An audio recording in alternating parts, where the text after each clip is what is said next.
4 de junio de 1942. A bordo del portaaviones japonés Hiryu, el almirante Yamaguchi observaba el cielo con calma estratégica. Todo salió según lo planeado. Midway sería aplastado. Los estadounidenses solo tenían 2 portaaviones operativos y la victoria era cuestión de horas. Al fin y al cabo, el USS Yorktown había sido hundido en el Mar del Coral, o al menos eso justificaban los informes. Esta confianza ciega estaba a punto de chocar con la realidad de un poder que no seguía los mismos cálculos. El Yorktown, considerado inutilizable, volvería al combate no en meses, como afirmaba que la planificación japonesa era el mínimo indispensable, sino en solo 72 horas. Mientras los japoneses se anclaban en la precisión doctrinal, los estadounidenses demostrarían que su verdadera arma era la velocidad industrial. Este documental revelará el choque entre 2 mundos, uno que medía la guerra en días y otro que la resolvía en horas. Expondrá el error fatal de la Marina Imperial, que subestimó no a los barcos americanos, sino la idea de que era posible arreglar lo imposible. Cuando los aviones del Yorktown llegaron a Midway, los japoneses no solo vieron un portaaviones, vieron el colapso de toda una lógica. Pero antes de entrar en los datos, hay una estadística que define esta historia, y que anticipa por sí sola toda la ironía. En 1942, la doctrina naval japonesa establecía que un portaaviones gravemente dañado requeriría un mínimo de 90 días de reparación completa, incluso en los mejores astilleros del mundo. El USS Yorktown, alcanzado por una bomba de 250 kilogramos que atravesó 5 cubiertas y dañó las salas de calderas, regresó al mar en solo 72 horas. 3 días. El tiempo que los japoneses consideraron necesario solo para comenzar una evaluación preliminar fue suficiente para que los estadounidenses devolvieran un barco entero a la línea del frente. Y cuando reapareció en Midway, los cálculos se desplomaron. Una fuerza prevista con 2 portaaviones se convirtió, en un instante, en una triple amenaza. Los aviones estadounidenses aparecieron en el radar como si el lecho marino hubiera decidido contraatacar. Y esto es solo el principio. Si valoras la historia contada con datos, contexto y precisión, considera apoyar este trabajo con tu aplicación y similares. Esto ayuda al canal a seguir trayendo las historias que la guerra casi enterró junto con sus barcos. El ataque al USS Yorktown en el Mar del Coral, el 8 de mayo de 1942, pareció haber puesto fin al ciclo operativo de ese buque. Una bomba japonesa de 250 kilogramos penetró directamente en la cubierta de vuelo. Atravesó 5 niveles de acero y explotó en el corazón de la estructura, matando instantáneamente a 66 hombres e inutilizando sistemas cruciales, incluyendo calderas, elevadores y tuberías de vapor. Cuando los aviones japoneses regresaron a sus portaaviones, informaron con convicción: Yorktown había terminado. La nave se movía lentamente, echaba humo, dejando tras de sí una mancha de aceite de 10 millas y con suficiente inclinación lateral para dificultar las operaciones aéreas. Las fotografías mostraban destructores estadounidenses acercándose, no para defender, sino para rescatar. Desde el punto de vista japonés, fue un golpe perfecto, y de hecho, lo habría sido, si la guerra se hubiera librado contra otra potencia. Pero no se enfrentaban a otra potencia. Se enfrentaban a la mayor fuerza industrial que el mundo había visto jamás.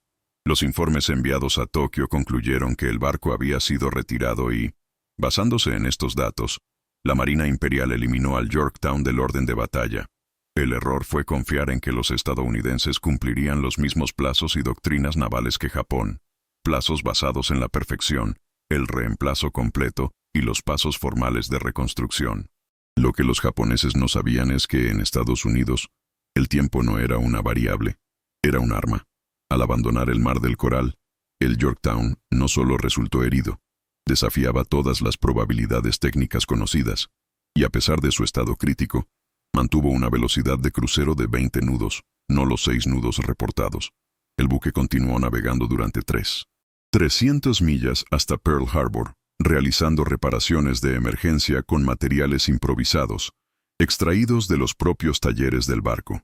La ingeniería estadounidense ha adoptado el concepto de redundancia y flexibilidad operativa no como excepción, sino como doctrina. En las calderas, las piezas se adaptaron de equipos originalmente destinados a otros sistemas. Las líneas eléctricas, interrumpidas, Fueron reemplazadas por cables temporales lanzados manualmente entre compartimentos aún en humo. Nada ha sido reemplazado. Todo fue adaptado. Y es en este punto cuando la comparación se vuelve inevitable. Para el mismo tipo de daño, la norma japonesa requería al menos 3 meses de trabajo, en instalaciones especializadas, con equipos autorizados jerárquicamente. Los estadounidenses, en cambio, aceptaban la imperfección funcional. Si sirvió para mantener el barco navegando y lanzando aviones, entonces lo hizo. En el camino, uno de los elementos más infravalorados del conflicto empezó a ganar protagonismo: la cultura de la improvisación técnica. Mientras Japón buscaba una restauración perfecta, Estados Unidos buscaba disponibilidad inmediata. Aquí es donde la guerra deja de ser solo militar y pasa a ser cultural. Y los datos no mienten. En 1942, los astilleros navales estadounidenses tenían la capacidad de realizar reparaciones simultáneas en hasta 12 buques de guerra, con un tiempo medio de regreso operativo de 14 días. En Japón, la media de reparaciones estructurales mayores superó los 60 días, con colas acumulándose en Yokosuka y Kure. La discrepancia era más que numérica, era estratégica. Los estadounidenses literalmente estaban convirtiendo el tiempo en poder de combate. Y esa fue la estadística que los japoneses nunca calcularon. Con cada día ganado en dique seco, la victoria se hacía posible. Detente un momento y considera esto. Mientras que la doctrina japonesa estipulaba entre 90 y 120 días para restaurar un portaaviones al estado de Yorktown, los estadounidenses lo devolvieron al mar en 3 días. Si esta estadística te sorprendió, comenta abajo. La logística gana. Porque eso fue exactamente lo que pasó. El cruce de Yorktown a Pearl Harbor fue solo el preludio. El verdadero shock llegaría cuando atracara y se escribiera un nuevo orden de batalla con soplete, acero y urgencia. Lo que los japoneses consideraban una certeza estratégica pronto se convertiría en un error irreparable. Y la decisión que cambiaría todo la tomaría un almirante con los pies en el agua contaminada del muelle. El 27 de mayo de 1942, a las 22:00, el USS Yorktown cruzó la entrada de Pearl Harbor con una mancha de aceite oscura que se adentró más de 15 millas en el mar. Lo que emergió de la oscuridad esa noche no fue un acorazado cualquiera. Era una masa debilitada de acero, un esqueleto flotante que, según todos los estándares de la ingeniería naval, debería haber sido enviado directamente a desmantelamiento o al menos meses de reparación en dique seco. Pero no hubo meses. Fueron 3 días. Cuando el almirante Chester Nimitz subió a bordo, no lo hizo con la distancia ceremonial de los comandantes de retaguardia. Caminó entre los charcos de aceite, trepó por la cubierta deformada e inspeccionó los daños con las manos desnudas. Lo que vio fue devastador. El impacto de la bomba había abierto un cráter de más de 5 metros, destruido compartimentos enteros, comprometido estructuras críticas y dejado la electricidad inestable. El informe del contraalmirante Aubrey Fitch fue directo. Mínimo de 90 días para la preparación para el combate. Nimitz leyó el documento, miró a los ingenieros presentes y dijo solo una frase. Lo quiero listo en 3. No hubo protesta. Hubo silencio. Porque en ese momento cada hombre presente entendió que el plazo no era una elección técnica, sino una imposición estratégica. Hypo Station, una unidad de inteligencia situada a pocos metros, había descifrado el código japonés JN-25 e identificado que la operación AF se refería a Midway. La fecha de la ofensiva enemiga fue el 4 de junio. Quedaban 7 días. Y sin el Yorktown, la marina de Uyu se enfrentaría a 4 portaaviones japoneses con solo 2, el Enterprise y el Hornet. Era un tipo de asimetría que no se apoya ni con el valor ni con la fe. Solo con Yorktown, la proporción sería de 3 a 4. Sigue siendo desfavorable, pero posible. La tarea de realizar lo imposible recayó en el teniente comandante Henry Hank Finstad, especialista en reparación de cascos, y en el capitán Claude Gillette, superintendente del astillero. Ambos sabían que la misión no era arreglar, sino hacer que lucharan. Y eso lo cambió todo. Los trabajos comenzaron incluso antes de que el agua fuera drenada del dique seco. A las 5:30 de la mañana del 28 de mayo, unos 400 trabajadores civiles estaban agrupados alrededor del buque. con antorchas encendidas y comedores móviles junto a los andenes.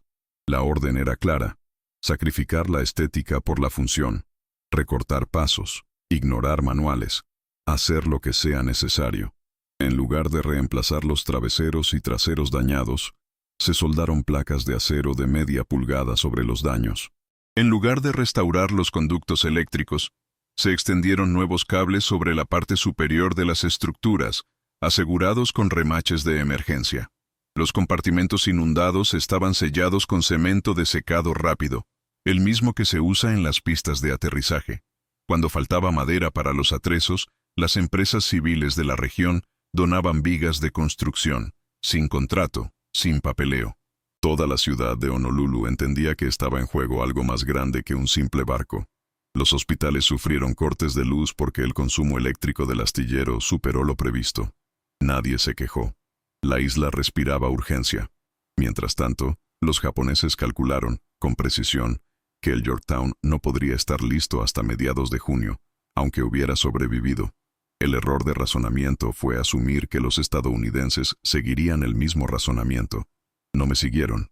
En 72 horas, se añadieron 20 toneladas de acero, se extendieron 35 kilómetros de cables eléctricos, se aislaron 3 compartimentos destruidos y el buque, probado bajo presión, volvió a operar con el 85% de la capacidad de combate preservada. El 30 de mayo, a las 9:00 am, el USS Yorktown zarpó de Pearl Harbor rumbo a lo desconocido. Seguía transportando trabajadores a bordo, que descendían en barco a medida que el barco ganaba velocidad. Los compartimentos aún olían a soldadura cruda. El sistema de propulsión, incluso remendado, soportaba 27 nudos. Uno de los ingenieros, mientras descendía por el lateral del casco antes de partir, dijo a un periodista: «No parece guapa, pero está lista para luchar». Y eso era lo único que importaba. Al otro lado del Pacífico, los almirantes japoneses seguían riendo. No sabían que el barco que habían condenado estaba de nuevo en camino, ni que sería responsable de cambiar el curso de la guerra. Porque, mientras esperaban a que los estadounidenses reconstruyeran la perfección, los estadounidenses decidieron enviar las cicatrices a la batalla.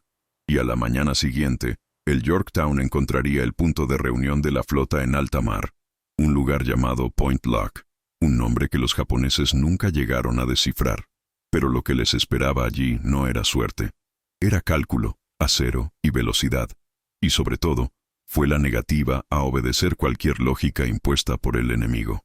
La salida de Yorktown en la mañana del 30 de mayo fue más que un bote de un barco. Fue la declaración silenciosa de que América no seguiría el manual impuesto por sus adversarios. A bordo, las señales de prisa eran visibles en cada esquina. Placas metálicas aún calientes por la soldadura, cables temporales pasando por escotillas, vigas improvisadas de madera que refuerzan compartimentos que, según cualquier lógica naval tradicional, deberían haber sido demolidos y reconstruidos. Pero no había tiempo para la lógica tradicional. El buque navegó a velocidad de combate, manteniendo 27 nudos incluso con 3 salas de calderas dañadas y sobrecalentadores inutilizados. Y mientras avanzaba, el grupo aéreo embarcado seguía siendo reunido. No hubo tiempo para formar nuevos escuadrones. El escuadrón de bombardeo 3 procedía del Saratoga. El escuadrón de torpedos 3 se formó con supervivientes de unidades diezmadas. El escuadrón de cazas 3 era un mosaico de pilotos de 3 portaaviones diferentes que nunca habían entrenado juntos. Ninguno de ellos conocía perfectamente la nave. Ninguno había operado juntos. Pero todos sabían lo que estaba en juego. La doctrina estadounidense, a partir de ese momento, comenzó a depender menos de la integración ideal y más de la convergencia de propósitos. En lugar de jerarquías rígidas, flexibilidad táctica. En lugar de uniformidad, adaptabilidad. El sistema operativo del Yorktown, incluso parcheado, estaba calibrado para resistir. Lo que importaba era lanzar aviones, recuperar aviones y absorber daños sin abandonar la batalla. Cada función se probó en alta mar, durante el desplazamiento, realizándose ajustes en tiempo real. Los oficiales de ingeniería naval, que deberían haber regresado a la base, permanecieron a bordo monitorizando los sistemas. La mecánica de la nave se había convertido en una plataforma viviente, donde la reparación no era un evento aislado, sino una condición continua. Esto era inaudito y deliberado. Mientras tanto, en Japón, los informes de inteligencia se basaban en suposiciones que ahora empezaban a ser fantasiosas. La ausencia del Yorktown en la lista de unidades operativas estadounidenses fue aceptada como definitiva. Las operaciones de la flota combinada habían sido planificadas con precisión matemática. 2 portaaviones enemigos, ambos conocidos, identificados como Enterprise y Hornet. Las probabilidades eran claras. 4 portaaviones japoneses, veteranos del ataque a Pearl Harbor, contra 2 estadounidenses aún sin una victoria decisiva. Los simuladores tácticos japoneses ejecutaban escenarios repetidos, todos basados en datos que, aunque lógicos, eran incorrectos. Y el error fue creciendo. El grupo aéreo japonés se basaba en la doctrina de la superioridad cualitativa. Mejores pilotos, mejor disciplina, más experiencia. Pero esta ventaja solo funcionaba cuando el escenario previsto permanecía estático. Cuando surgió lo impredecible, como un tercer portaaviones, la doctrina se volvió vulnerable. Estados Unidos apostaba precisamente por eso, desorganizar las matemáticas enemigas con rapidez y volumen. En Point Locke, el punto de reunión de la flota estadounidense al noreste de Midway, la llegada del Yorktown fue recibida por sorpresa incluso por las tripulaciones aliadas. Para muchos a bordo de la Enterprise y la Hornet, la idea de que el Yorktown pudiera estar operativo parecía descabellada. Los rumores en alta mar eran confusos. Se esperaba una embarcación coja y limitada, que solo sirviera de cebo. Pero lo que apareció en el horizonte fue un barco en plena operación, lanzando aviones, señalizando maniobras y operando como si nunca hubiera sido alcanzado. El comandante Wade McCloskey, líder del grupo aéreo Enterprise, escribiría más tarde: sabíamos que el Yorktown había sido gravemente golpeado. Esperábamos verla arreglada, quizás sirviendo como plataforma de respaldo, pero llegó como si hubiera salido de los astilleros ayer.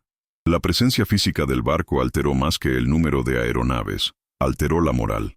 Ahora los estadounidenses se enfrentarían a los japoneses con 3 portaaviones, y más que eso, con pruebas vivientes de que estaban dispuestos a luchar con lo que tenían, como lo hicieron, cuando era necesario.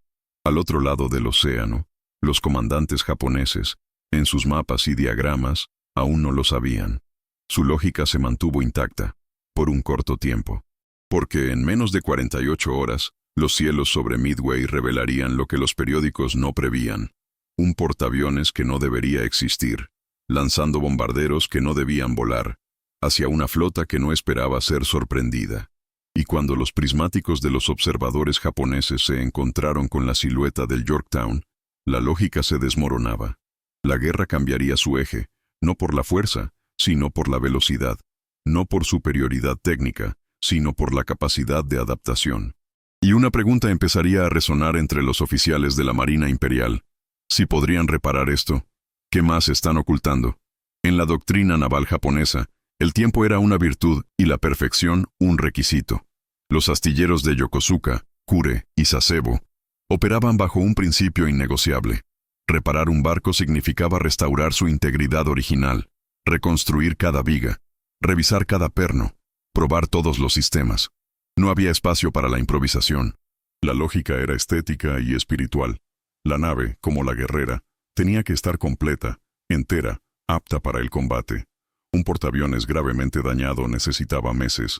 Cualquier plazo más corto violaba el propio concepto de honor técnico.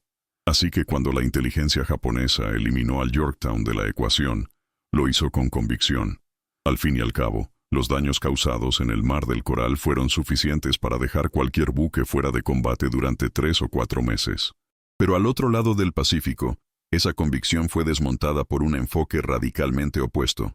En Pearl Harbor, el tiempo no era una variable, era la misión.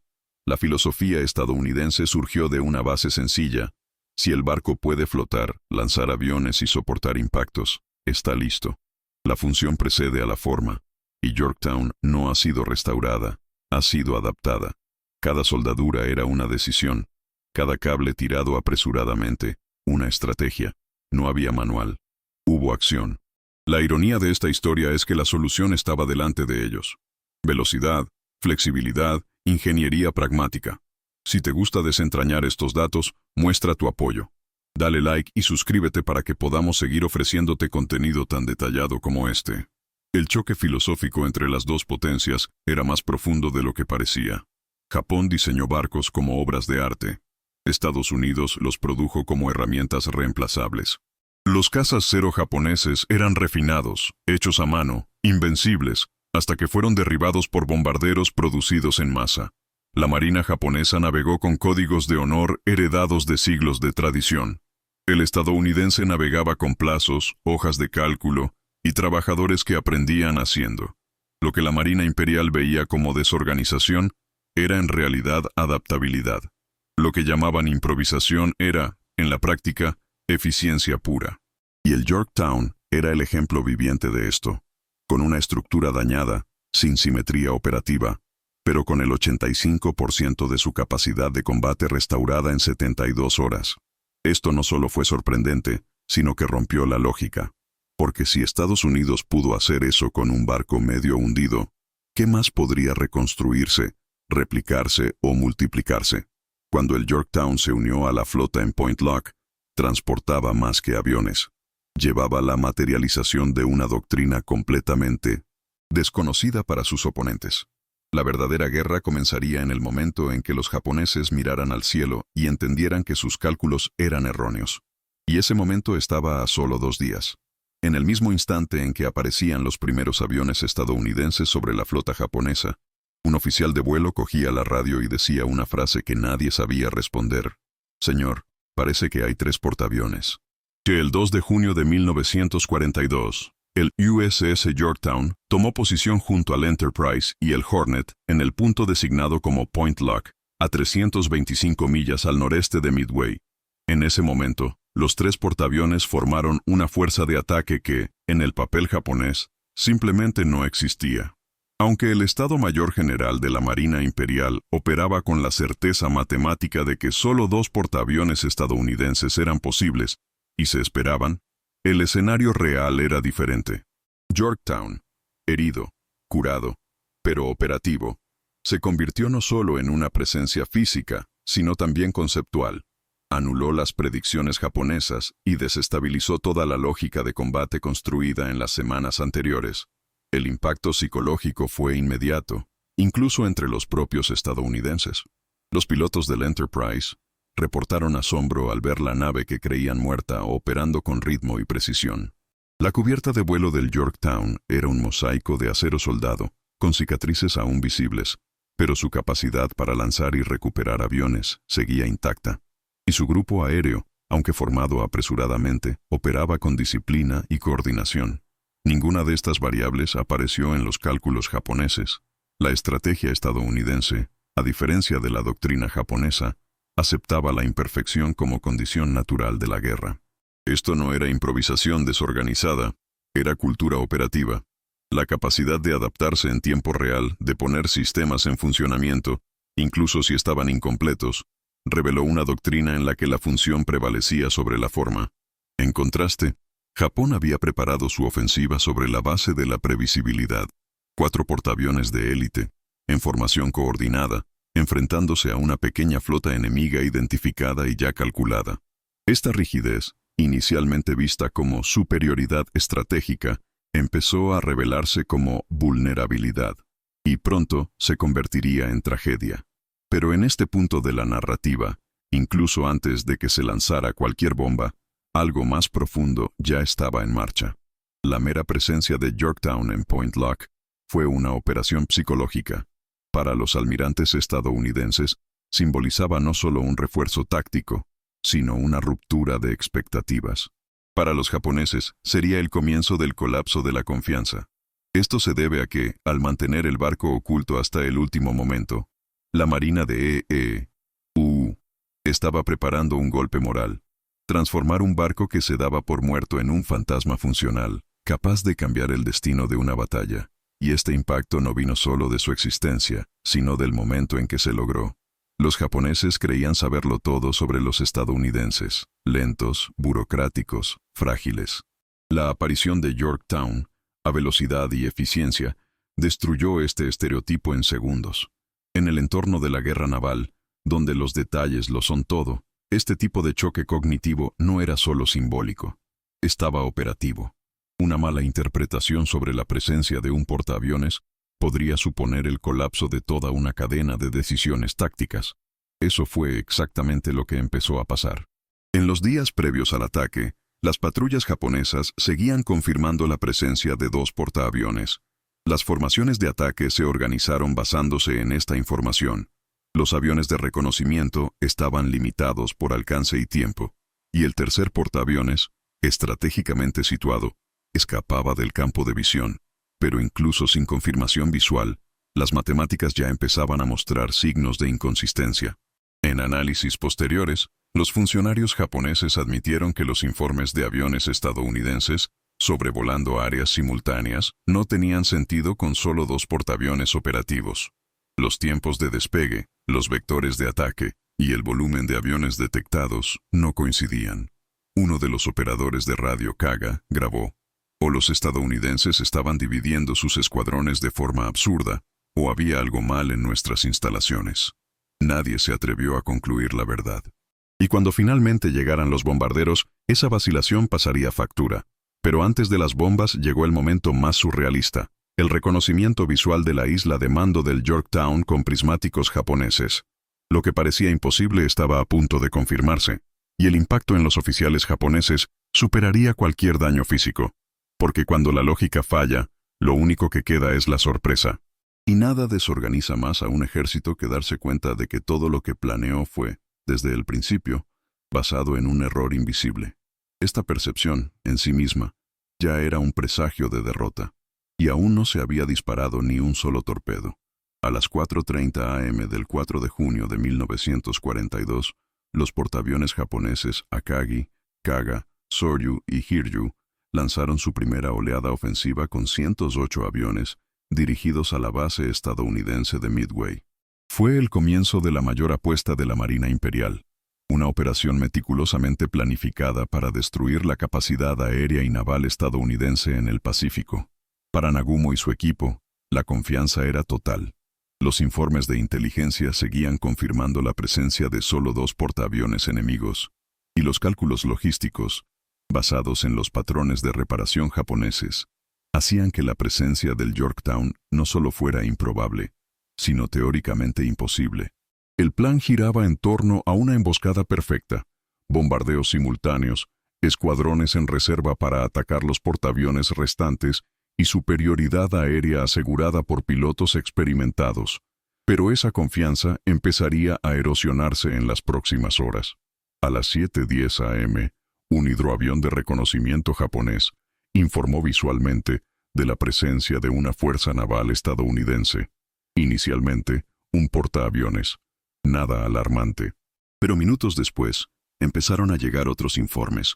El número de aviones observados en el aire y la formación de los grupos de ataque no coincidían con las expectativas. Las matemáticas, hasta entonces infalibles, comenzaban a fracasar. Nagumo dudó.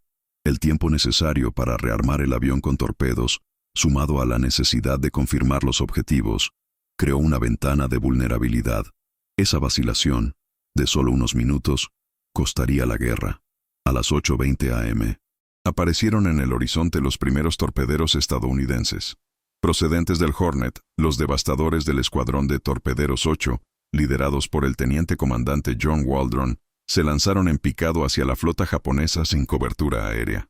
Los 15 aviones fueron derribados. Solo un hombre sobrevivió. Pero la misión suicida del Waldron tuvo un efecto secundario que ninguna simulación japonesa había previsto. Obligó a los cazas defensivos japoneses a descender al nivel del mar, vaciando el cielo superior. A las 8:40 am, se repitió lo mismo con las lanchas torpederas del Enterprise. 10 de los 14 aviones fueron destruidos. Sin impactos, pero el efecto real estaba en las altitudes. La patrulla aérea de combate japonesa quedó completamente desplazada de su papel estratégico. A las 9:15 de la mañana le tocó a Yorktown.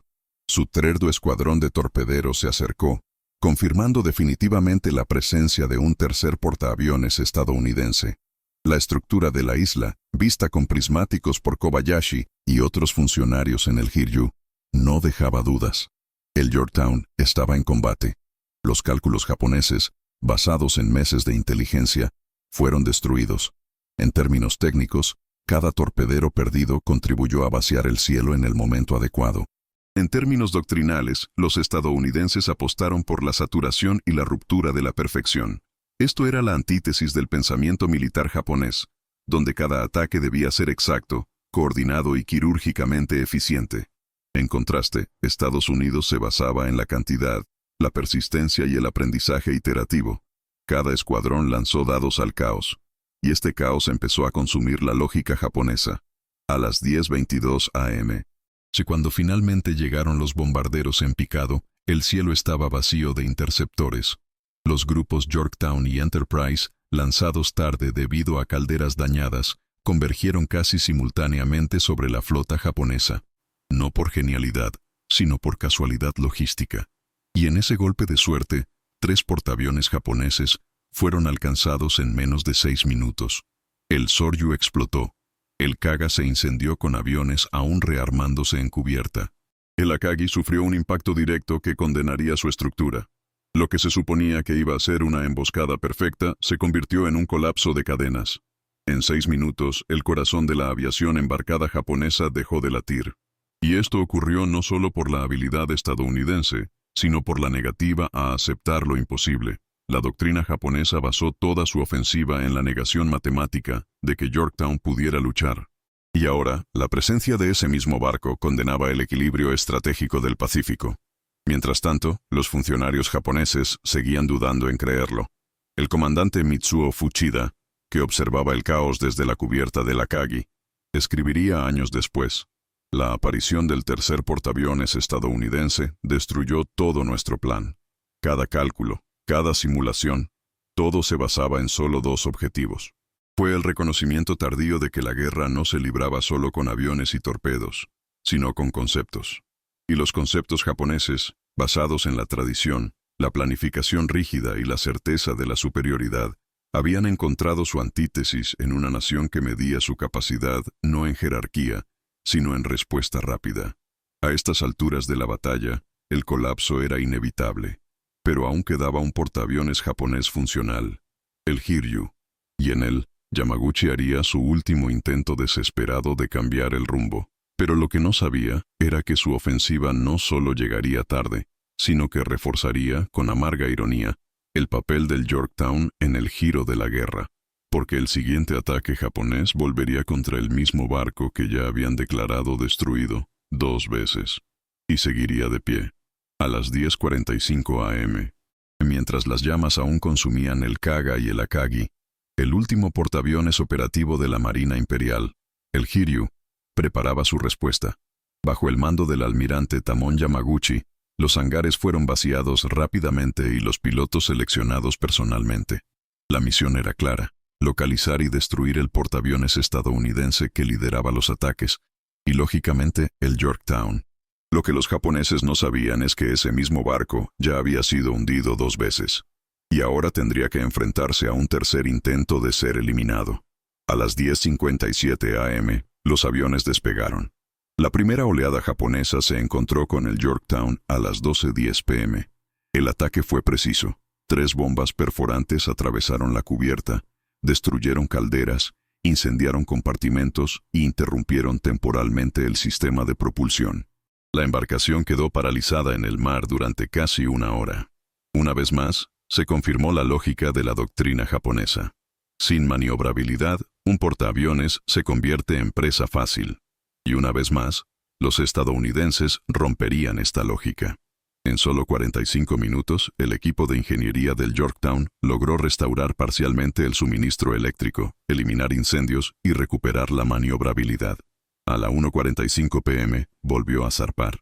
La capacidad estadounidense para recuperar un barco en tiempo de combate, en alta mar, sin apoyo del astillero, rozaba lo absurdo según los estándares de ingeniería naval alemana o japonesa. Para comparar, un buque de la Kriegsmarine con este nivel de daño tardaría entre 20 y 30 días en dique seco para volver a operar.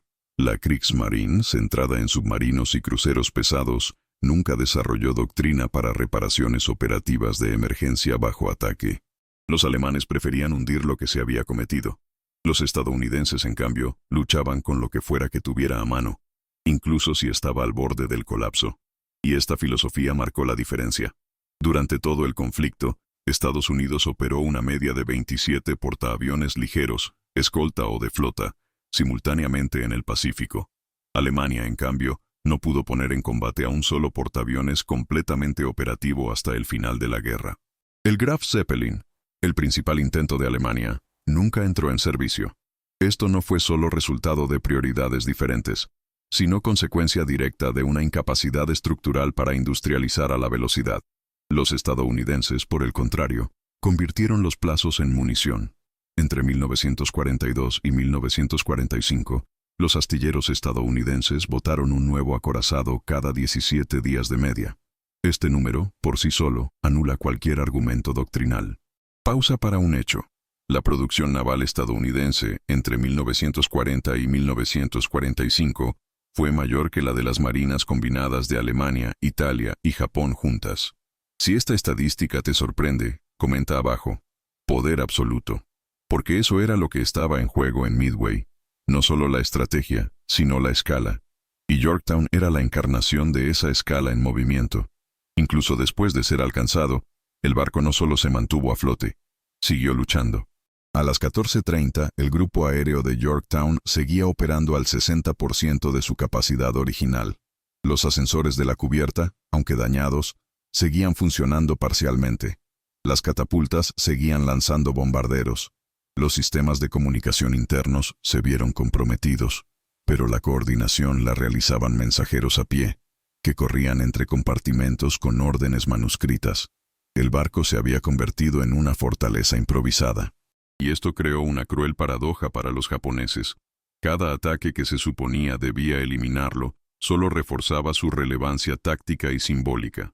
Cuando llegó la segunda oleada japonesa, esta vez con torpederos, la tripulación ya operaba exhausta. El radar del Yorktown, una tecnología que los japoneses aún subestimaban, detectó los aviones a 35 kilómetros de distancia. Esta anticipación permitió maniobras evasivas críticas. Aún así, 2 torpedos impactaron en el casco. El daño fue profundo. El barco comenzó a escorear. El almirante Fletcher autorizó la evacuación. Pero hasta ese momento, el Yorktown había hecho lo que ninguna simulación japonesa predijo. Resistir 2 ataques coordinados, derribar decenas de aviones enemigos y mantener operaciones aéreas durante más de 3 horas tras el primer impacto. La marina de los EEUU perdería el Yorktown en los días siguientes, pero ganaría la batalla. Además, transformaría la imagen de un barco arruinado en un símbolo de resistencia técnica y logística. Porque no era solo el acero lo que mantenía a Yorktown en pie. Fue la cultura operativa la que rechazó la idea de que los discapacitados debían ser descartados. En Japón y Alemania, un barco en tales condiciones fue retirado de los combates. En Estados Unidos, fue reparado y devuelto al frente. Y este concepto, multiplicado por cientos de unidades, decidiría el futuro de la guerra. El Yorktown se estaba hundiendo, pero cuando sus hélices se detuvieron, el equilibrio del Pacífico ya había cambiado. Y en el centro de este giro había un error de juicio. Un error que empezaría a ser entendido no por un estadounidense, sino por un alemán. Un general que, años después, escribiría una frase casi profética: «Ganamos cada batalla, pero los americanos ganaron cada mañana».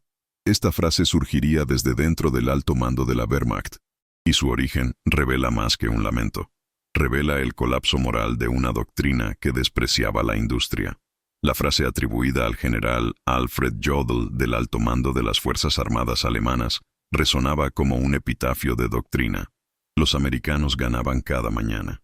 No se trataba de combate directo, sino de lo que había precedido, el ritual tranquilo y rutinario de la industria.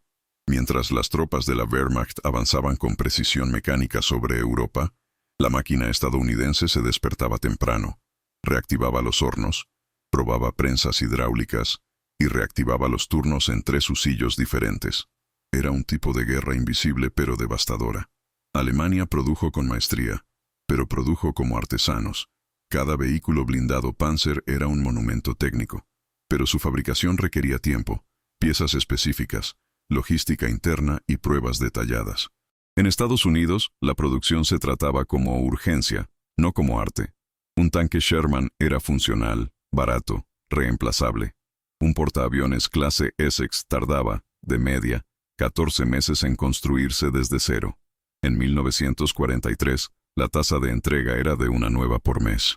Mientras tanto, el Graf Zeppelin, el primer y único portaaviones de Alemania, tardó 7 años en prepararse y nunca entró en servicio. El problema no era solo la escasez de acero. Era la cultura del control absoluto, la perfección táctica y la centralización. Hitler desconfiaba de la marina. Los fondos se desviaron a submarinos y cohetes. Los portaaviones eran vistos como ambiciones británicas, no como instrumentos de dominación. La ironía histórica se materializa aquí. Alemania produjo más campanas de iglesia que grandes barcos entre 1939 y 1943.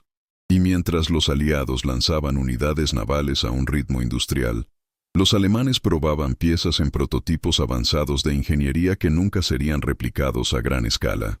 En 1942, cuando el Yorktown fue reparado en 72 horas, Alemania aún intentaba resolver la integración eléctrica del Zeppelin, y aun cuando se completó, no había aviones navales estandarizados para operarlo. El resultado: un portaaviones sin grupo aéreo, sin doctrina y sin función táctica. A diferencia de Estados Unidos, que desarrolló aviones, pilotos, catapultas, hangares y procedimientos simultáneamente, y los entrenó en tiempos de guerra, bajo presión. Mientras tanto, en el Pacífico, los estadounidenses ya habían convertido lo que se suponía que iba a ser una tragedia, la pérdida del Yorktown, en una maniobra. El hundimiento final no se produjo hasta el 7 de junio, después de que un submarino japonés lo torpedeara por tercera vez. Y aún en ese momento, la flota ya había ganado. Midway era seguro. 3 portaaviones japoneses fueron hundidos. La iniciativa estratégica había cambiado. Pero el impacto no fue solo militar, fue simbólico. La resiliencia del Yorktown, reparada apresuradamente y combativa hasta el final, encarnaba la diferencia entre dos visiones de la guerra, una basada en la rigidez doctrinal y la otra en la brutal flexibilidad de la producción. Y fue esta flexibilidad la que empezaría a observarse con fascinación y desconcierto dentro del propio Tercer Reich. Un documento interceptado de la Kriegsmarine, fechado en noviembre de 1942, afirmaba: la industria estadounidense tiene la capacidad de reparar en una semana lo que tardaría meses en reemplazar. Este hallazgo, lejos de ser una admiración, fue una alarma. La superioridad técnica alemana perdía terreno frente a la superioridad de volumen. Y cuando el volumen se convierte en doctrina, ni siquiera el mejor proyecto se resiste. Al mes siguiente, Albert Speer, ministro de Armamento, enviaría un memorando al Führer con una frase que casi nadie tuvo el valor de repetir: debemos dejar de despreciar los métodos americanos. Pero ya era demasiado tarde, porque la doctrina estadounidense no era solo un método, era un ecosistema. Un portaaviones como el Yorktown no operaba solo. Iba acompañado de muelles móviles, buques de repostaje, grúas flotantes, remolcadores especializados, petroleros en convoy y equipos de mantenimiento embarcados de forma autónoma. Cada unidad tenía su función, y la logística se consideraba un organismo. Una nave era un enlace. El sistema era la fuerza. Y fue este sistema el que empezó a rodear al eje por todos lados. El Yorktown se hundió, pero dejó tras de sí un rastro de humo y aprendizaje. El siguiente barco no tardaría 6 años en completarse, tardaría 9 meses. Y lanzaría con más aviones, mayor alcance y más blindaje. Mientras los alemanes seguían discutiendo sobre el potencial del Zeppelin, Estados Unidos ya estaba lanzando la clase Essex. Y a este ritmo, ganar cada mañana era solo una consecuencia. Pero el verdadero shock llegaría pronto. No en el Pacífico, sino en el corazón industrial de Alemania, cuando los responsables de la Luftwaffe descubrieron que, mientras fabricaban 200 cazas al mes, los estadounidenses producían más de 2000.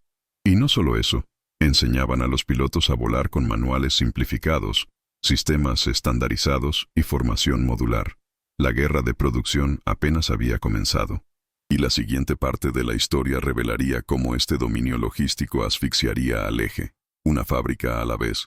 En la segunda mitad de 1942, mientras los restos del USS Yorktown descansaban a 5.000 metros en el fondo del Pacífico. La Marina de E.E.U. ya estaba probando su respuesta ante la pérdida. Los primeros ejemplares de la clase Essex salían de los astilleros.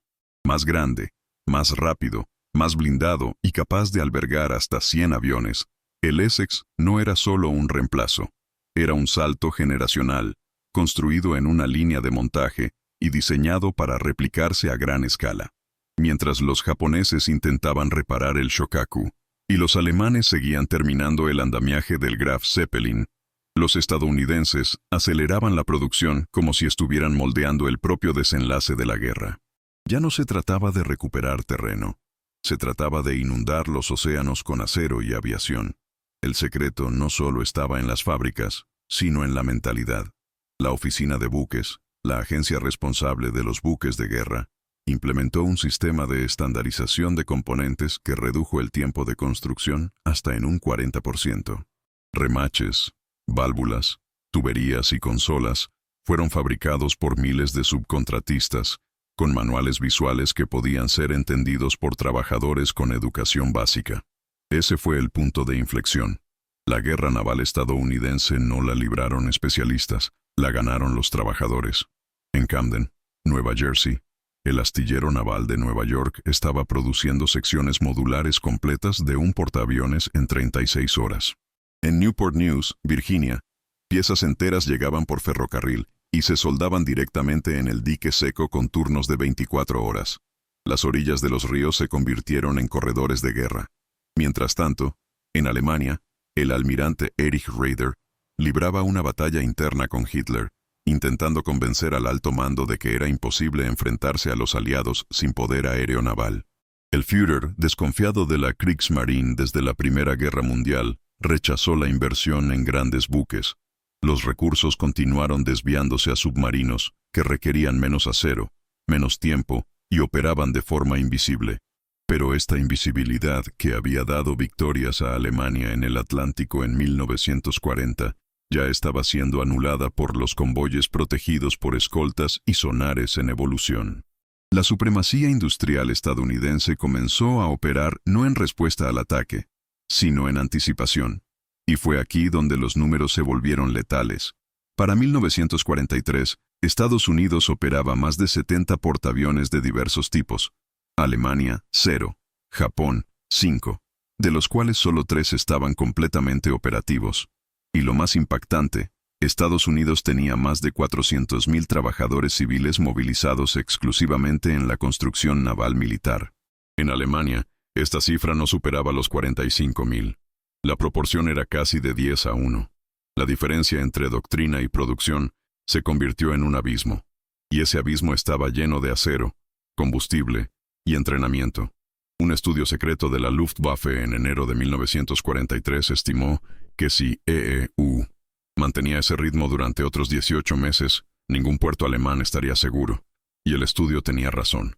El bombardeo estratégico aliado, guiado por radar, alimentado por bombarderos producidos en masa y despegando desde pistas improvisadas en Inglaterra, comenzaría a alcanzar astilleros, fábricas componentes y centros logísticos en territorio alemán. La guerra industrial se cerró sobre sí misma. Los objetivos ya no eran divisiones blindadas, sino calderas, rodamientos y motores. Y en ese momento, la Marina alemana dejó de ser una fuerza y se convirtió en un proyecto inacabado. La inteligencia estadounidense detectó cada pieza movida, cada buque ensamblado, cada vía movida. Los satélites aún no existían, pero el B-17 y el B-24 cumplían este papel con precisión matemática. Los alemanes no perdían por falta de valentía, estaban perdiendo debido a una centralización excesiva. Mientras Estados Unidos repartía las decisiones entre ingenieros, industriales, almirantes y alcaldes de ciudades portuarias, Alemania centralizaba todo bajo la tutela de un régimen paranoico. En 1943, Speer aún intentaba convencer a Hitler para que autorizara la conversión de fábricas civiles en construcción naval acelerada. La respuesta siempre era la misma: concéntrate en los cohetes. Fue ese mismo año cuando los estadounidenses lanzaron, en 45 días, el portaaviones USS Bunker Hill. Fue el sexto de una serie de 24 previstos. y cada uno de ellos vendría con aviones, tripulaciones y protocolos probados. Lo que Japón y Alemania veían como impersonal, Estados Unidos lo llamaba escalable, y en una guerra donde cada semana costaba una isla, una base o una ciudad, escalar era la única forma de ganar. La marina de los EEU no era perfecta, pero era continua, y cuando la continuidad encuentra volumen, la doctrina adversarial empieza a pudrirse en las hojas de cálculo. La última ironía es que el sistema de producción naval estadounidense era tan eficiente que para 1945, Estados Unidos contaba con más barcos que marineros para tripularlos. Y los alemanes ya no tenían dónde esconderlas. Pero, ¿qué ocurriría cuando estos barcos cruzaran el Atlántico para desembarcar tropas justo en el corazón del Reich? Esa respuesta no se escribía con tinta, sino con toneladas de acero. Cuando el USS Yorktown fue declarado perdido en el fondo del Pacífico, muchos creyeron que su función había terminado. Pero su breve resurrección antes de la batalla de Midway dejó un rastro que se convertiría en doctrina. La lección aprendida fue clara. La preparación ya no podía depender de la perfección, sino de la repetición.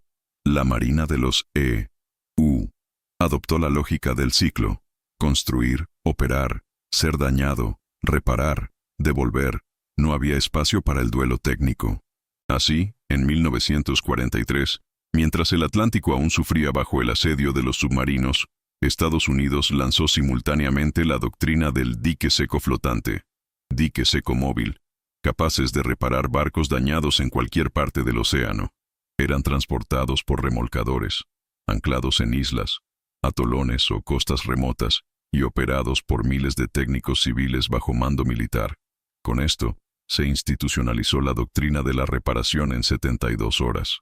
Ya no era la excepción, era el estándar. Un crucero impactado por torpedos en Guadalcanal podía ser parcialmente restaurado en Tulagi, transferido a Espíritu Santo en Vanuatu y regresado al combate en menos de 2 semanas. Era logística bajo presión, pero era, sobre todo, una industria con movilidad.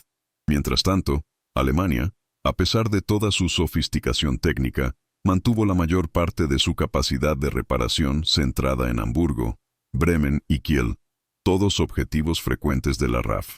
Cada ataque aéreo paralizó las líneas de montaje, retrasó la producción de piezas y hundió buques aún en construcción. La rigidez del sistema colapsaba con cada bomba.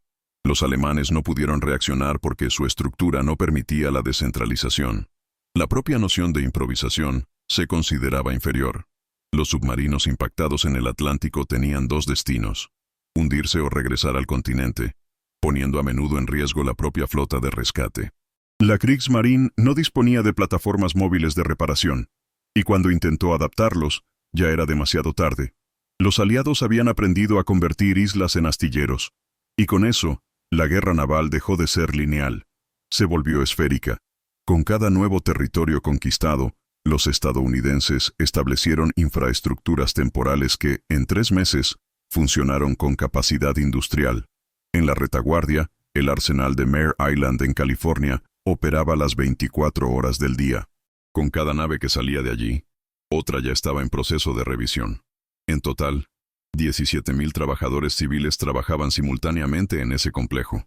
Para comparar, el astillero Wilhelmshaven, uno de los mayores de Alemania, operaba con 2,800 habitantes. La diferencia no solo era en número, sino en función. En Alemania, ingenieros titulados supervisaban cada paso. En Estados Unidos, trabajadores formados operaban con imprimaciones visuales, permitiendo a cualquiera con unas semanas de instrucción soldar vigas, montar motores o aplicar recubrimientos antioxidantes. La técnica fue reemplazada por la replicabilidad. El talento dio paso al proceso. Y aunque el Tercer Reich se enorgullecía de su precisión, Estados Unidos ganó por escala. En 1943, cada vez que un barco estadounidense resultaba dañado, se iniciaba automáticamente un proceso de reemplazo paralelo. Esto creó el concepto de redundancia activa. Siempre había otro barco siendo rematado mientras el anterior luchaba. Era como luchar con reservas infinitas. La inteligencia alemana, confundida, comenzó a informar de un número creciente de buques que no podían ser rastreados por mapas anteriores. La explicación era sencilla. Estados Unidos estaba construyendo más rápido de lo que el espionaje podía registrar. Y había más. En Pearl Harbor, tras la reconstrucción de emergencia posterior al ataque, se creó el primer centro de entrenamiento permanente para los equipos de reparación embarcados. Cada nuevo barco partía con un mini taller flotante, motores de repuestos, soldadores y técnicos civiles embarcados con estatus militar. La autonomía de la reparación a bordo anuló la dependencia de bases fijas. Fue una guerra móvil llevada al extremo. Y en el corazón de esa doctrina estaba la lección de Yorktown, una nave que sobrevivió lo suficiente para demostrar que lo imposible era solo cuestión de plazos. Cuando los alemanes interceptaron informes sobre la recuperación del Yorktown, lo clasificaron como propaganda. Cuando empezaron a capturar barcos estadounidenses y a estudiar sus estructuras, comprendieron la realidad. Los buques estaban diseñados para sangrar, no para resistir. Pero aunque sangraban, siguieron luchando. Y esto confundió profundamente una mentalidad que asociaba el daño con la discapacidad. El USS Franklin, por ejemplo, sería alcanzado por 2 bombarderos en 1945. Sufriría 800 muertos y 300 heridos, pero no se hundiría. Sería remolcado de vuelta y devuelto al servicio. Era el ciclo del acero. La frase que circulaba entre bastidores en la Kriegsmarine, tras el análisis de la resistencia estadounidense, era sencilla. No se retiran, recalculan. Pero incluso este reconocimiento ya era tarde. La Marina del Eje no solo estaba rodeada, sino que estaba desfasada. Y el mayor shock aún estaba por llegar. Cuando los alemanes se dieron cuenta de que el mismo sistema que creaba barcos, a un ritmo acelerado, también comenzaba a fabricar aviones, tanques y munición a niveles inalcanzables. La producción industrial había dejado de ser un apoyo y se había convertido en el arma misma. En 1943, el mundo estaba presenciando una transformación silenciosa e implacable. Estados Unidos ya no solo luchaba la guerra, sino que fabricaba su victoria. Y este proceso era tan metódico como inconmensurable. La misma industria que reparó el USS Yorktown en 72 horas, producía ahora, cada 60 minutos, 5 motores de avión. Mientras la Luftwaffe competía por recursos con el ejército alemán, la Fuerza Aérea de los Estados Unidos recibía el 20% del PIB nacional. Esta diferencia de escala empezó a sofocar las capacidades alemanas en todos los frentes, especialmente en el aire. A principios de ese año, Estados Unidos entregó 685 aviones militares en solo 3 meses. Alemania, en el mismo periodo, produjo algo más de 2.100 unidades. Las matemáticas se convertían en una frase. Pausa por el hecho. Entre 1941 y 1945, Estados Unidos fabricó más de 300.000 aviones militares. Alemania, algo más de 119.000. Si esta proporción te sorprende, comenta abajo. La logística gana. Porque esta era la realidad que la guerra empezaba a revelar. No importaba lo precisos que fueran los cazas alemanes, si no podían ser reemplazados tan rápido como eran derribados. El Messerschmitt Bf-109 era rápido, agresivo y ágil, pero su línea de producción seguía dependiendo de mano de obra cualificada, piezas artesanales y centros de fabricación vulnerables. En Estados Unidos, el P-51 Mustang se ensambló como electrodoméstico. Cada componente estaba numerado, estandarizado, y podía replicarse mediante líneas paralelas en diferentes estados. El resultado no fue solo superioridad cuantitativa, sino la resiliencia al suministro.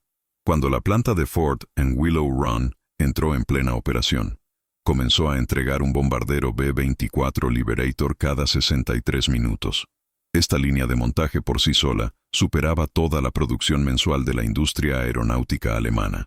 Mientras los alemanes seguían celebrando el rendimiento de su nuevo caza a reacción, los estadounidenses redoblaban la entrega semanal de bombarderos de largo alcance. Lo que los altos mandos del Reich llamaban guerra técnica, los estadounidenses se transformaron en guerra replicable, y los impactos prácticos pronto se manifestarían en los cielos. En 1944, comenzaron a producirse bombardeos diurnos sobre Berlín con más de 1.000 aviones simultáneamente. Cada misión iba acompañada por cientos de cazas escolta, reabastecidos por una cadena logística que comenzaba en el campo de Illinois y terminaba en pistas improvisadas en Normandía. Ya no era posible repeler el ataque, era necesario sobrevivirlo, y la supervivencia, para Alemania, se volvió cada vez más abstracta con cada semana. Los informes de la Luftwaffe registraron la pérdida del 25% de sus pilotos experimentados en solo 2 meses. Los reemplazos entrenados apresuradamente se enfrentaron a escuadrones enteros de Mustangs en inferioridad técnica y numérica. Lo que vimos fue una erosión doctrinal en tiempo real. Las academias aéreas alemanas comenzaron a acortar sus cursos de formación de pilotos de 6 a 2 meses. Los manuales ya no incluyen maniobras avanzadas. Alemania, que inició la guerra contra la élite aérea más temida del mundo, envió ahora a los niños al cielo para ser derribados antes de completar la primera misión. Mientras tanto, Estados Unidos entregó kits de simulación de vuelo a escuelas de aviación en 38 estados. Los pilotos estadounidenses acumularon 200 horas de vuelo antes incluso de acercarse al combate real. La diferencia era brutal. Y esta brutalidad no nació del campo de batalla, nació de la producción, abastecimiento, logística. En 1944, el número de aviones en operación por los aliados superaba los 80.000. La Luftwaffe apenas podía albergar a 15.000 hombres. Y aún así, cada vez más, se quedaban sin combustible, piezas o pilotos entrenados. El ataque no solo vino del cielo, vino del tiempo. Cada semana de guerra fue más favorable para los estadounidenses que la anterior. La ecuación de la victoria dejó de ser táctica y se convirtió en una de entrega.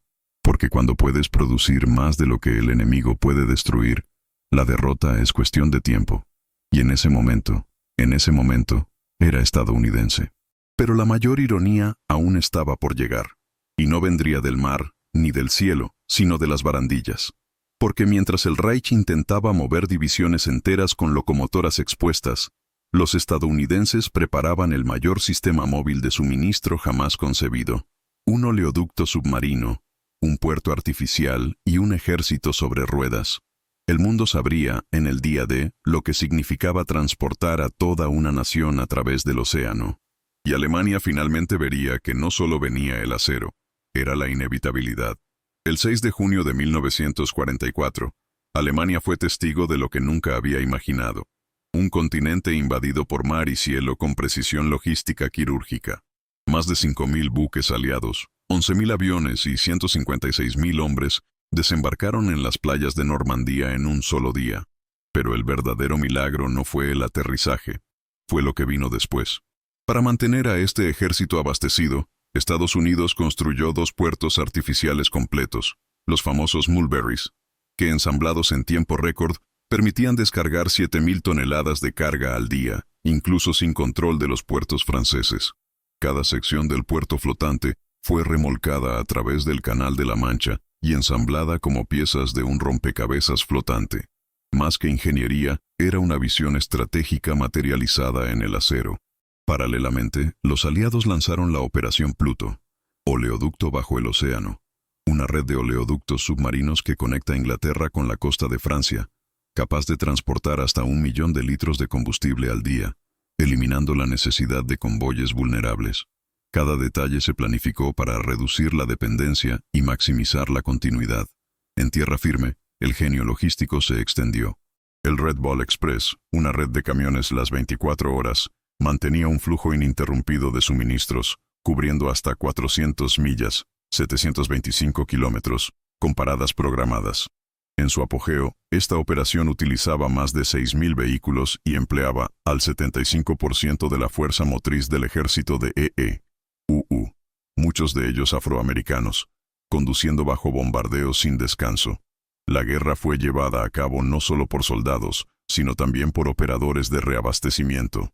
El Tercer Reich, que esperaba repetir el colapso aliado de Dunkerque, se encontró frente a un enemigo que no solo invadió, sino que creció. La infraestructura bélica estadounidense avanzó junto con las tropas, con ingenieros pavimentando pistas, estableciendo hospitales móviles y reactivando ferrocarriles dañados. Era una fuerza móvil con una profundidad logística inalcanzable. Hitler ordenó destruir puentes, pero cada puente derribado fue reemplazado por modelos Bailey en cuestión de horas. La Wehrmacht se retiró tras los ríos, pero los ríos ya no significaban barreras. La velocidad de la ingeniería estadounidense anuló el terreno, y lo más revelador era el ritmo. Por cada milla ganada se extendían automáticamente 3 millas de líneas de suministro. Mientras los alemanes utilizaban trenes con vías incompatibles con las de los países ocupados, los estadounidenses trajeron raíles portátiles y locomotoras plegables. Una división blindada estadounidense recibía, de media, 600 toneladas de suministros al día. Alemania, que ya luchaba con la escasez de caucho, combustible sintético y acero, no pudo reabastecer ni la mitad de esa espalda. La inteligencia alemana informó casos de batallones enteros paralizados no por derrotas en combate, sino por falta de neumáticos. La eficiencia estadounidense no solo estaba en volumen, sino en anticipación. Cada división tenía sus propios técnicos de mantenimiento, sus talleres móviles y sus almacenes secundarios. E incluso en zonas de combate, era posible cambiar motores, recalibrar armas e incluso restaurar tanques dañados con piezas traídas en avión. El campo de batalla se había convertido en una extensión de la línea de montaje. Y aún ante esto, el alto mando alemán tardó en aceptar la nueva realidad. La doctrina seguía basándose en contraataques localizados, esperando que los estadounidenses cometieran errores de dispersión. Pero lo que los generales del Reich no entendieron fue que los estadounidenses habían eliminado el error como factor crítico. La redundancia de los medios, la profundidad de la reserva y la modularidad de las operaciones permitieron fallos ocasionales, sin daños estratégicos. Era como luchar contra una hidra. Cada golpe recibido era absorbido, cada cabeza cortada reemplazada. Albert Speer, en uno de sus informes de 1944, afirmó amargamente: "No nos superan en técnica, nos superan en sistematización". Y este sistema avanzaba ahora a ritmo de avalancha. Pero lo que vendría después sería aún más difícil de aceptar. Porque más allá de la producción, más allá de la logística, Estados Unidos estaba a punto de aplicar el arma que los alemanes consideraban inalcanzable: la capacidad de entrenar, reemplazar y reentrenar a hombres en tiempos de guerra a escala industrial. Y ese factor humano, entrenado, reemplazable, motivado, era algo que ni el acero, ni el combustible, ni el fuego antiaéreo podían detener. A mediados de 1944, mientras Europa ardía bajo la ofensiva aliada, Alemania se encontraba ante un enemigo que parecía inagotable, no solo en máquinas, sino en hombres. La capacidad de Estados Unidos para educar, entrenar y reentrenar a soldados a escala industrial se había convertido en la nueva dimensión de la guerra. Mientras el ejército alemán gastaba valiosos recursos intentando mantener a los veteranos en primera línea, los estadounidenses operaban un sistema humano logístico que reemplazaba las bajas por una velocidad casi automática.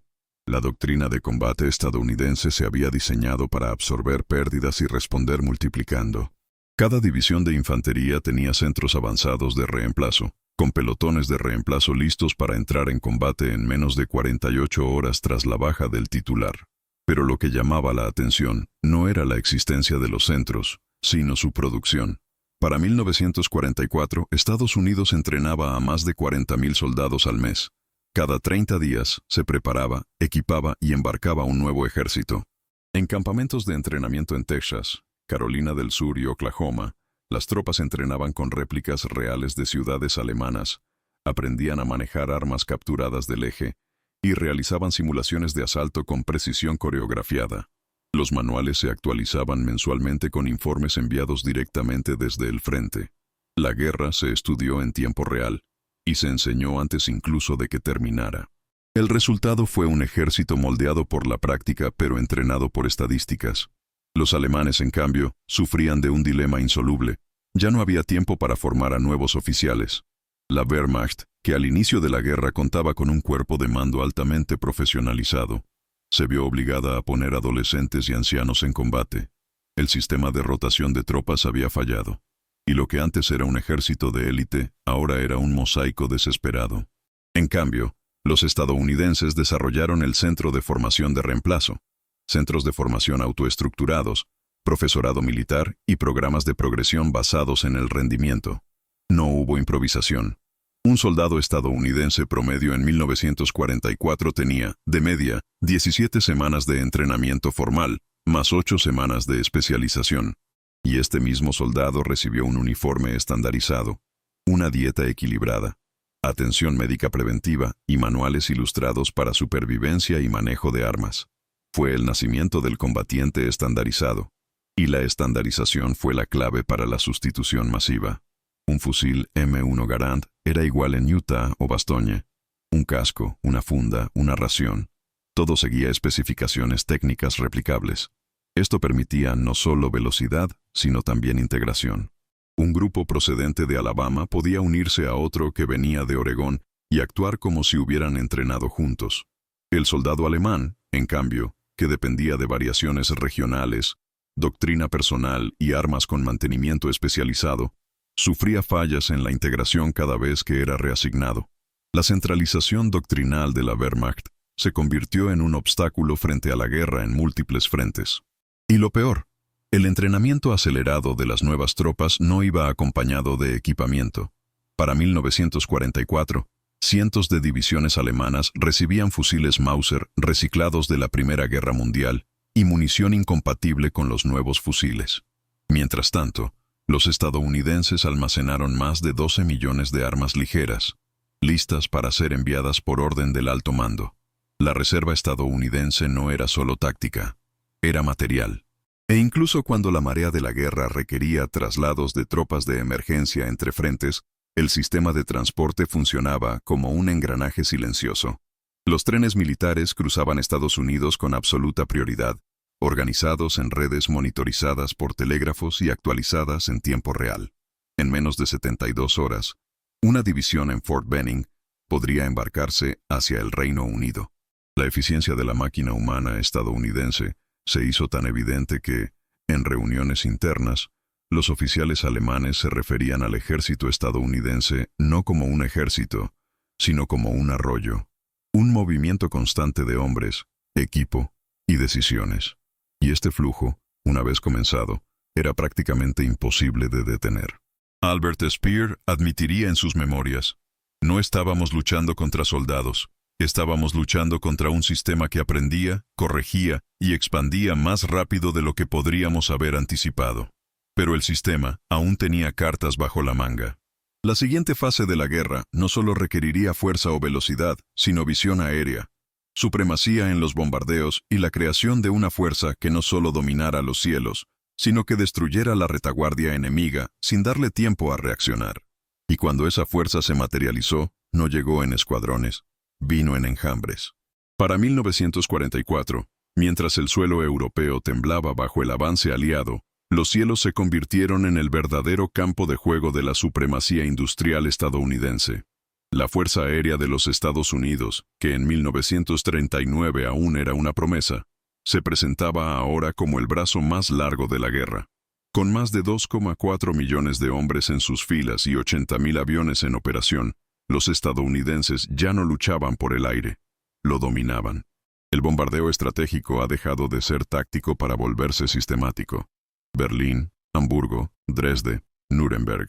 Cada ciudad industrial del Reich se alcanzaba con precisión milimétrica. Pero lo que realmente sacudió al alto mando alemán no fue el impacto de las bombas, sino la cantidad con la que se lanzaron. En solo un día, el 22 de febrero de 1945, la Operación Clarion movilizó 9,000 aviones para atacar simultáneamente más de 200 objetivos ferroviarios, puentes, depósitos y estaciones de comunicación. Era una marea de acero y explosivos, sostenida por una retaguardia invisible que parecía inagotable. Cada B-17 Flying Fortress, que cruzaba los cielos sobre Alemania, transportaba hasta 8,0 kilogramos de bombas, y estaba acompañado por cazas escolta, que ahora tenían la autonomía para ir y venir, gracias a los tanques suplementarios. Un detalle de ingeniería simple, pero devastador. El P-51 Mustang, inicialmente subestimado por los alemanes, se convirtió en el fantasma en los cielos del Reich. Rápido, maniobrable y con la distancia necesaria para cruzar Europa, eliminó cualquier intento de intercepción, incluso antes de que los cazas alemanes despegaran. Los aeródromos enemigos, bombardeados a diario, ya no podían reemplazar sus pérdidas. Los pilotos veteranos de la Luftwaffe caían en combate más rápido de lo que podían ser reemplazados, y los jóvenes enviados apresuradamente al frente apenas sabían cómo aterrizar. La supremacía aérea estadounidense no fue una hazaña aislada. Fue el punto álgido de una cadena de producción que comenzó en los astilleros, pasó por ferrocarriles, Cruzó océanos y se manifestó en forma de bombarderos apareciendo en el horizonte. La ironía de esta historia es que la solución estaba delante de ellos. Los informes de la Luftwaffe habían advertido desde 1942 que la guerra aérea se ganaría por volumen, no por pura tecnología.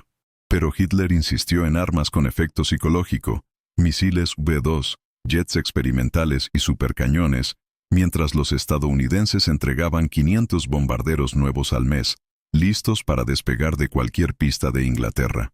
Si disfrutas desentrañando estos hechos que la historia casi ha silenciado, muestra tu apoyo. Dale a me gusta y suscríbete para que podamos seguir ofreciéndote estos análisis en profundidad. Porque el siguiente capítulo revela un punto de inflexión que ni siquiera los aliados esperaban. Cuando la supremacía de los cielos encontró su respuesta en el fondo de una bahía japonesa, donde un proyecto secreto prometía cambiar el rumbo de la guerra, y fracasó. Mientras Estados Unidos demostró su fortaleza por volumen, Japón y Alemania buscaron soluciones por excepción. Uno de estos esfuerzos se materializó en las aguas de Kure, en el sur del archipiélago japonés, donde el imperio construía en secreto su último activo naval, el Yamato, el mayor acorazado jamás concebido. Con 263 metros de eslora, blindaje capaz de resistir múltiples torpedos y cañones de 460 milímetros que disparaban proyectiles del tamaño de coches pequeños, el Yamato era más que un barco. Era una respuesta simbólica a la marea americana. Pero la ironía estaba ahí. Mientras los japoneses invertían millones de horas de trabajo y recursos en un solo coloso del acero, Estados Unidos lanzaba portaaviones de escolta cada 20 días. En términos estratégicos, el Yamato era un artefacto de una época anterior. Diseñado para duelos navales que ya no existían, se convirtió en prisionero de su propia magnificencia. Cuando finalmente fue llamado a la acción en abril de 1945, su misión era suicida: lanzarse contra la flota estadounidense en Okinawa, sin escolta aérea ni regreso planeado. Lo que siguió fue una cruel demostración de superioridad tecnológica y doctrinal. Los aviones estadounidenses, simples, numerosos, coordinados, atacaban en oleadas precisas. El Yamato fue alcanzado por 10 torpedos y 13 bombas en menos de 2 horas. No hubo una resistencia gloriosa. Hubo explosiones, incendios y, finalmente, silencio. El buque, símbolo del orgullo naval japonés, se hundió sin haber disparado sus cañones principales a un solo objetivo significativo. Fue el colapso de la doctrina del barco invencible ante la realidad de la guerra aérea en red. Y mientras los restos del Yamato descansaban en el fondo del Pacífico, los astilleros de Norfolk ya preparaban nuevos barcos para reemplazar cualquier pérdida sufrida. Este era el nuevo paradigma. El poder ya no estaba en la armadura, sino en la continuidad. El sistema americano no necesitaba barcos inmortales, bastaba con que fueran reemplazables. Y cuando Alemania se enteró de la pérdida del Yamato, un general escribió en su diario: «Si ni siquiera los dioses pueden resistir el acero americano, ¿qué nos queda?». Pero la respuesta no vendría del mar. Estaba a punto de emerger de las profundidades de la ingeniería terrestre, cuando los aliados presentaron su arma definitiva. Un proyecto que no era solo táctico ni operativo, era absoluto. En el desierto de Nuevo México, en absoluto silencio y bajo máxima vigilancia, Estados Unidos estaba dando forma al proyecto más ambicioso de la historia militar moderna, el Proyecto Manhattan. Mientras las potencias del eje seguían invirtiendo en tanques pesados, aviones de élite y buques de mando, los estadounidenses canalizaron miles de millones de dólares, 130,000 trabajadores y 30 instalaciones secretas para desarrollar un arma que no requeriría dominio territorial, solo la capacidad de alterar la propia naturaleza de la guerra. La bomba atómica no era solo un arma de destrucción masiva, fue un producto de la lógica industrial aplicada a la ciencia más avanzada del siglo. El uranio procedía del Congo belga, se procesaba en Tennessee y se transportaba a reactores secretos en Hanford, Washington. Los componentes se ensamblaban en Los Álamos, donde físicos como Oppenheimer, Fermi y Szilard no solo probaban teorías, producían dispositivos con plazos y objetivos de entrega establecidos. En julio de 1945, con el éxito de la prueba Trinity, Estados Unidos tenía en sus manos un poder que ninguna otra nación comprendía siquiera en términos operativos. Y lo más impresionante, la bomba fue solo el principio. El arsenal que vendría tras Hiroshima y Nagasaki estaba en rápida producción. Las ojivas ya estaban siendo estandarizadas. Los aviones B-29 fueron adaptados para el transporte, como el Enola Gay, y tripulaciones enteras fueron entrenadas exclusivamente para misiones atómicas. Fue la militarización de la física a escala industrial.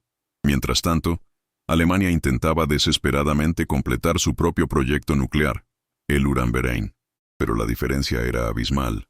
Sus científicos aún discutían teorías básicas, faltaban materiales y la fragmentación del Reich ya hacía imposible cualquier coordinación. En sus relatos de posguerra, Werner Heisenberg, el físico jefe del programa alemán, admitió: «Ni siquiera entendíamos la urgencia del proyecto estadounidense hasta que escuchamos la explosión en Hiroshima. La subestimación, una vez más, selló el destino del eje. La doctrina del armamento singular había sido reemplazada por un sistema en el que la ciencia, la logística, la industria y el mando operaban como un organismo único. Y este cuerpo estaba preparado para un nuevo tipo de guerra, ya no luchada por frentes, sino por decisiones en segundos. Cuando los alemanes comprendieron lo que era el proyecto Manhattan, ya estaban derrotados.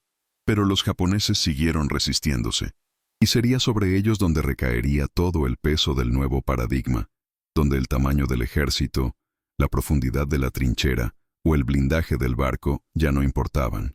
Solo importaba estar, o no, en el radio de destrucción. Y la siguiente parte de la historia revelaría el momento en que una ciudad entera fue arrasada en menos tiempo del que tardó un bombardeo convencional en lanzarse. A las 8:15 am del 6 de agosto de 1945, el cielo sobre Hiroshima estaba despejado, azul y silencioso. A 31 millas por encima de la ciudad, el bombardero B-29 Enola Gay completó su trayectoria, portando una ojiva de uranio 235 de 64 kilogramos, llamada Little Boy. Cuando se soltó la bomba, comenzó una cuenta atrás de 43 segundos, tiempo suficiente para que toda una ciudad siguiera viviendo sin saber que había sido marcada para desaparecer. El impacto fue absoluto. 70.000 muertos al instante, más de 100.000 en los días siguientes, y una temperatura en el epicentro que superó los 3,00 grados Celsius. Ninguna arma convencional en la historia había generado tal destrucción con tan poca intervención humana directa. Pero lo más revelador no fue el poder en sí, sino el hecho de que Estados Unidos ya tenía otro listo. 3 días después, el Fat Man, esta vez usando plutonio 239, fue lanzado sobre Nagasaki. La precisión, el tiempo de intervalo y la secuencia no revelaron un acto aislado, sino una estrategia en serie. La guerra podía ahora ganarse en etapas de minutos. Japón, aún buscando condiciones para resistir, se enfrentaba a la imposibilidad logística. No había defensa contra lo invisible. Las sirenas sonaron demasiado tarde, y cuando se dieron cuenta de que cada bomba requería un esfuerzo mínimo de transporte, pero generaba un coste humano y estructural incalculable, el liderazgo japonés no necesitó más discusiones.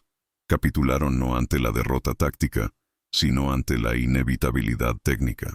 La doctrina de fricción, heroísmo y persistencia había sido reemplazada por una ecuación de Megatón. En el periodo de posguerra, oficiales alemanes, prisioneros en Londres, oyeron hablar de Hiroshima a través de la radio captada por la inteligencia británica. Uno de ellos, entendiendo que los estadounidenses habían diseñado y usado la bomba incluso antes de que Alemania completara la etapa de separación de isótopos, solo tartamudeó. Así que nunca tuvimos una oportunidad. Esa fue la verdadera victoria estadounidense. No solo vencer al enemigo, sino hacerle entender que resistir nunca fue realmente factible. Pero antes de que la historia cierre su ciclo, hay un último dato, un último capítulo. La nave que volvió de entre los muertos en 72 horas y cambió toda la ecuación en Midway. Porque todo empezó ahí. La reaparición del USS Yorktown en Midway fue más que un milagro técnico. Fue la silenciosa premonición del final. Cuando los almirantes japoneses lo vieron, creyendo que se había hundido semanas antes en el Mar del Coral, se dieron cuenta, sin admitirlo, de que se enfrentaban a algo que ya no podían igualar. Ese buque, dañado, evacuado y dado por perdido, fue resucitado en 72 horas. Menos tiempo del que tardaron muchos barcos japoneses en entrar en dique seco. Esta hazaña, que parecía una excepción aislada, era en realidad la regla americana: eficiencia, redundancia, reparabilidad. El colapso de la maquinaria bélica alemana y japonesa no se debió solo a los combates, sino a la crónica incapacidad para responder a la escala de producción, mantenimiento y reemplazo en la doctrina que Estados Unidos había transformado. La guerra fue ganada por la industria, la logística y la ingeniería, mucho antes de ganarse en los campos o en las trincheras. La gran lección es brutal en su simplicidad. No luchas contra un enemigo que produce más rápido de lo que puedes destruir. La superioridad táctica se desmorona ante un poder que se está reconfigurando continuamente, como un organismo industrial con reservas inagotables de fuerza, hombres y voluntad. Los alemanes lo llamaban suerte, los japoneses, de un milagro. Pero en palabras de Albert Speer, ministro del Reich de Armamento, fuimos derrotados por camiones. Miles de ellos, silenciosos, disciplinados, irreemplazables. Si valoras la investigación rigurosa y la verdad histórica contada con precisión, por favor, deja tu me gusta y suscríbete para fortalecer esta misión. Comenta abajo los datos más impactantes que descubriste en este vídeo. Y toca la campana para no perderte el próximo hecho histórico devastador que desentrañaremos juntos. No te vayas todavía. Escucha la próxima historia real que aparecerá en pantalla. Recuerda siempre, la logística determina la estrategia. Mira el siguiente video aquí en el canal con otra historia increíble.